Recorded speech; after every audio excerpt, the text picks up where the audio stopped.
L'Église catholique fait mémoire de Bienheureuse Anne-Marie Javouet et de Saint Frédéric. Bienheureuse Anne-Marie Javouet. La congrégation des Sœurs de Saint-Joseph de Cluny célèbre aujourd'hui sa fondatrice Anne-Marie Javouet, béatifiée en 1950.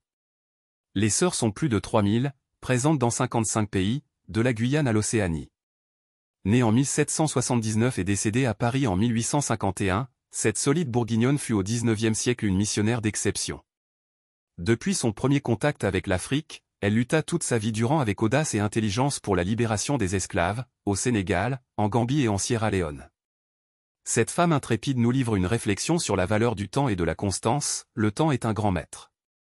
Dieu a ses desseins, il les fera connaître quand il sera temps, il n'est pas pressé. Anne est un prénom d'origine hébraïque, qui signifie la grâce, Anna, Marie signifie aimée en hébreu. Saint Frédéric. Frédéric. Un nom qui, selon l'étymologie germanique, signifie frier puissant et Éric roi. C'est peut-être ce qui explique le succès de ce prénom parmi les souverains. Pas moins de 25 empereurs, rois, princes et grands électeurs l'ont porté. Il y a plusieurs Saint Frédéric, au XIe siècle, un moine bénédictin qui était abbé de Saint-Vaast, à Arras. À peu près à la même époque, un autre abbé bénédictin, en Suisse. Celui que nous retenons comme fêté en ce 18 juillet était un évêque de Hollande. D'origine anglaise, Frédéric fut nommé évêque d'Utrecht par le roi Louis le Débonnaire, fils et successeur de Charlemagne, vers 825. On signale sa participation au concile de Mayence en 829. C'est à lui que le bénédictin Raban Mort, auteur spirituel important du IXe siècle, dédie son commentaire biblique sur le livre de Josué.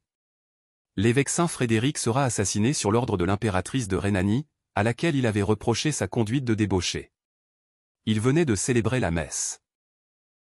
Frappé à mort, il eut encore la force de pardonner à ses meurtriers et même de leur conseiller de s'enfuir, avant qu'ils ne soient arrêtés. C'était le 18 juillet 838. Bienheureuse Anne-Marie Javouet, Saint Frédéric, priez pour nous. Évangile. Le Fils de l'homme est maître du sabbat. Alléluia. Alléluia. Mes brebis écoutent ma voix, dit le Seigneur.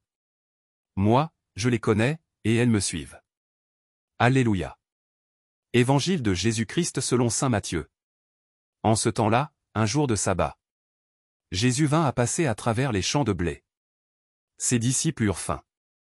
Et ils se mirent à arracher des épis et à les manger. Voyant cela, les pharisiens lui dirent. Voilà que tes disciples font ce qu'il n'est pas permis de faire le jour du sabbat.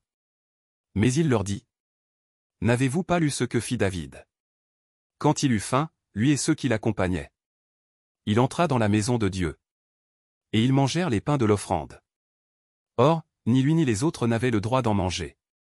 Mais seulement les prêtres.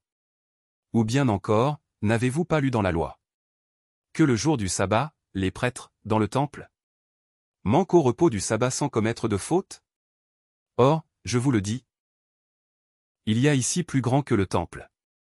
Si vous aviez compris ce que signifie « Je veux la miséricorde, non le sacrifice », vous n'auriez pas condamné ceux qui n'ont pas commis de faute. En effet, le Fils de l'homme est maître du sabbat. Acclamons la parole de Dieu. Louange à toi Seigneur Jésus.